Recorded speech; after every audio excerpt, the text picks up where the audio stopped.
So here's one of my Catasetums that was all potted up in the PET method.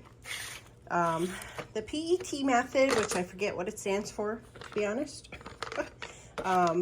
I have watched a number of videos of people who use this and it seems rather successful. So I've tried it here the last couple years and I love it. I think it is very helpful during the heat of the summer.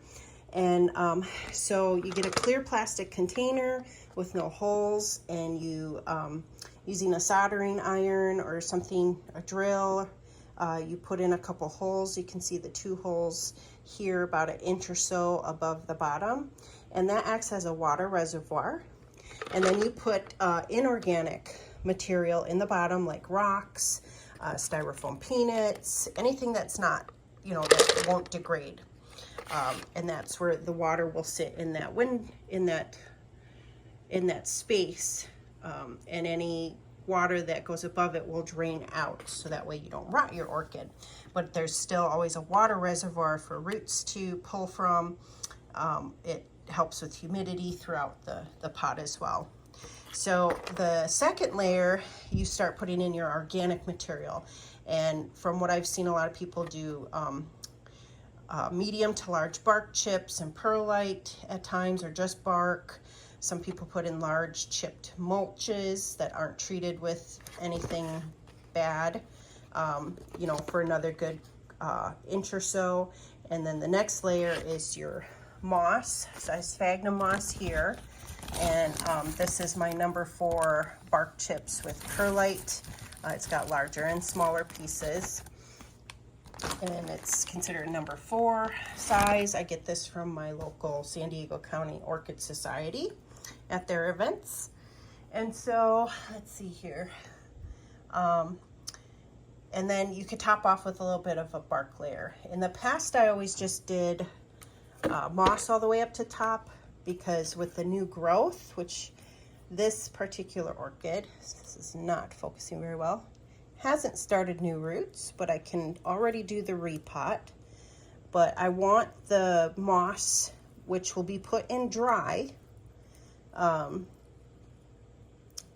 to encourage the roots to grow down into the media.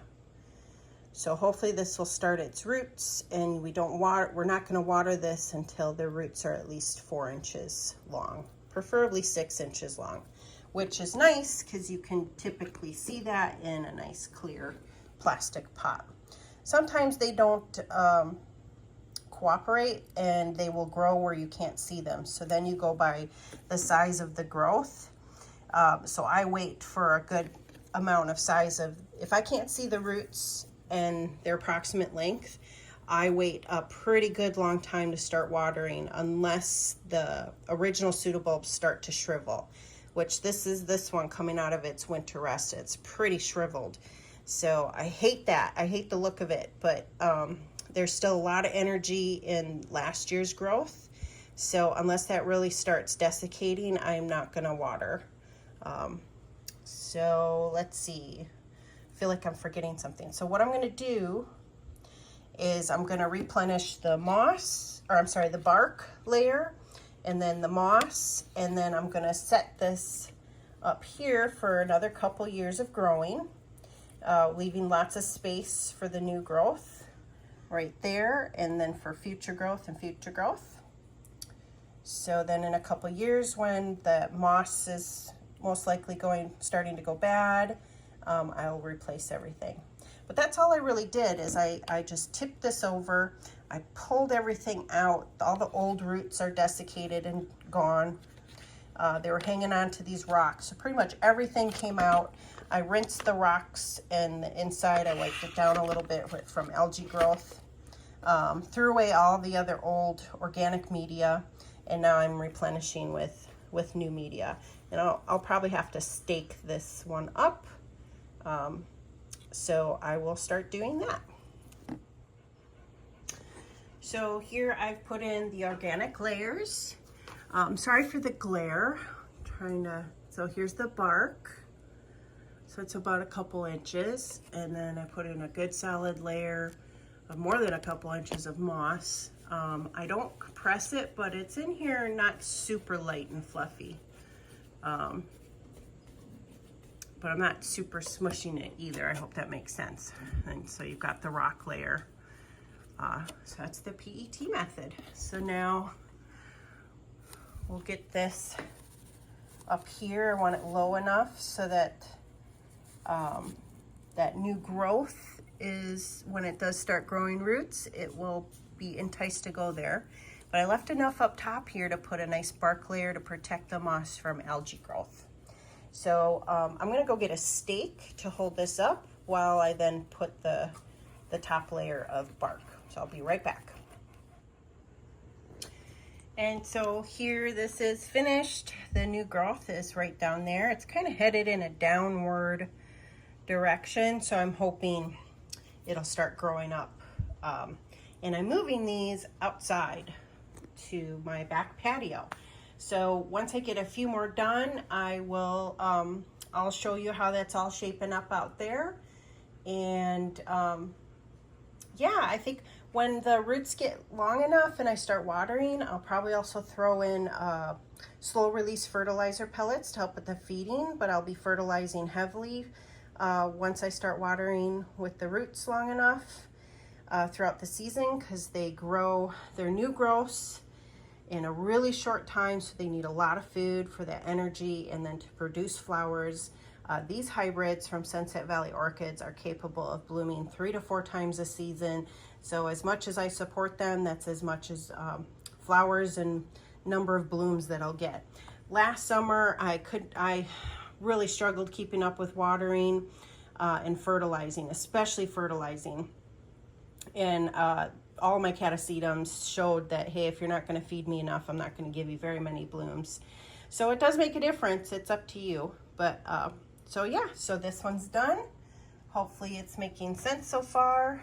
I got it staked up so it won't flop around when those new roots start coming in on the new growth. You really do not want movement as much as possible. They can get damaged, and those new roots are the future of your plant. So very important. But I'll be back soon. So actually, this is the next one I'm working on.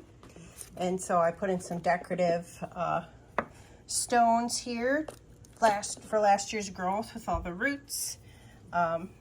And so I'm removing those, and I just want to show you this new growth, and you can see the new roots right here.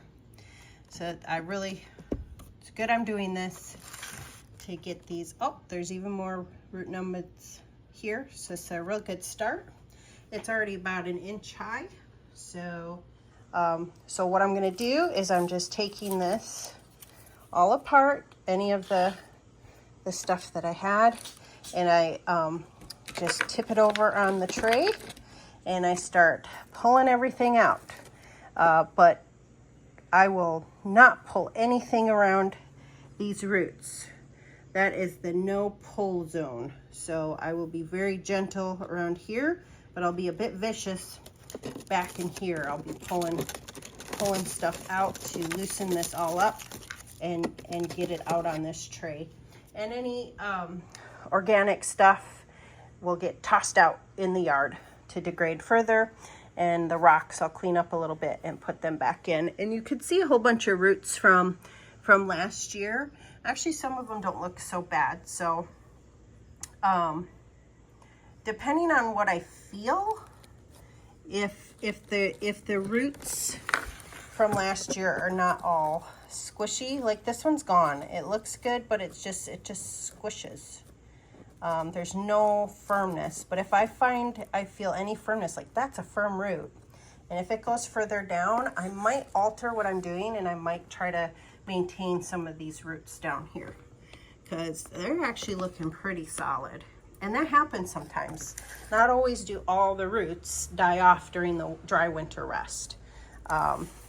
So we'll see. I definitely need to replace the moss and hopefully the majority of the bark, so I can get fresh bark and moss in there. But I'll keep you guys posted. One thing I did forget to mention are the loose layers on the pseudobulb. I do take these off for maintenance because all they do when they're loose and dried up like that is harbor pests potentially. So we don't want that. So if there's anything loose, man, this camera just will not focus. Okay. If there's anything loose and dry, I pull it off. It really doesn't do anything more. And then I like the look of it better without all this dry flaky stuff everywhere. Some people might like the look of it, so do what you will. And unfortunately, the tops of these, once the leaves are done, they can get pretty sharp. So I like to try to get those sharp edges off. I have really scraped myself on them at times. So another reason I do this cleanup and throw out all these old dried up sheaths. I don't know what they're called, but the outer sheaths of the pseudobulb growth. Okay, so staying on this next orchid I was working on, this is actually my Moniera Millennium Magic Witchcraft. So whatever the genetics are in this, it has produced robust roots that have made it through. The majority of these are good roots. They've made it through the dry winter rest. I'm not going to start watering unless these pseudobulbs start to really desiccate. So I'm not going to start watering. I do have a new growth here, so new roots are going to be coming in here soon. And well, I showed you the little new roots actually that have already started right there. So I bet this will grow the roots pretty quickly and I'll be able to start watering. But what I did is I got a lot of the top layer of the moss out. Again, moss turns acidic, and this is a couple-year-old pile of moss here. So, but all these good roots, I mean, I could just rip the whole thing out. This is a decision on my part. And if you're growing this, you'd have to decide the same thing. But I'm going to decide to keep the bark that's in here. I don't think it's degraded enough to harm. And then even though there's pockets of that old moss, I'm hoping I got enough out that when I put the new fresh layer of moss, nothing will be too acidic for this. So that's what I'm going to do with this one, and top it off with bark and get it outside for the season. And this one is all set. I put those cute little heart rocks back in here. I think it'll do good, but I got the newer moss tucked in the top and down further. Yeah, I hope this works out. I don't know. Let me know what you think in the comments if you have any concerns. But I think I'm just going to go for it and resurrect these roots. Like I said, there are a lot of firm roots with this one. I probably could just start watering it, but they're not desiccating, so the pseudobulbs. So I'm not going to worry about it unless I start seeing some shrinking. I'd rather let those new roots start getting further down in there and then start the season with the watering and the fertilizing. So that's what I'm doing. I'll get this one outside now. So this one, I'm not seeing it having woken up yet. But what I'm going to do while I'm still waiting for it to wake up and produce a new growth is I'm going to clean up the dried sheaths and these old flower spikes and clean up the top layer for now. I don't know if I'm going to replace everything just yet until I see that it wakes up and put that effort in just yet. This is my rustwood. But let's see what we get after we clean this up. Actually, this one is woken up. It's just a teeny tiny new little nubbin right there at the edge of my fingernail. So I am gonna give this a little longer to grow a little bigger for me.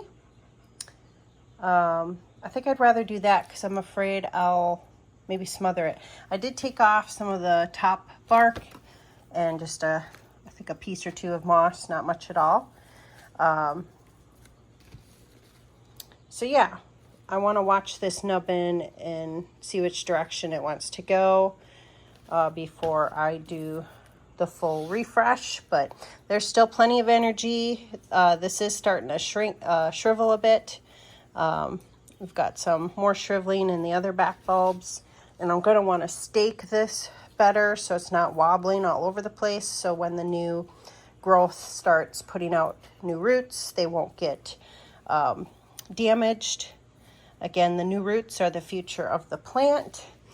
In this pot, there are still some good looking roots in here too. Some of them might make it through, so I might try to do like I did with the money, where I might not pour all of this out. Yeah. So I'm going to be poking around in here soon, but not today. So this one's going to wait another week or two.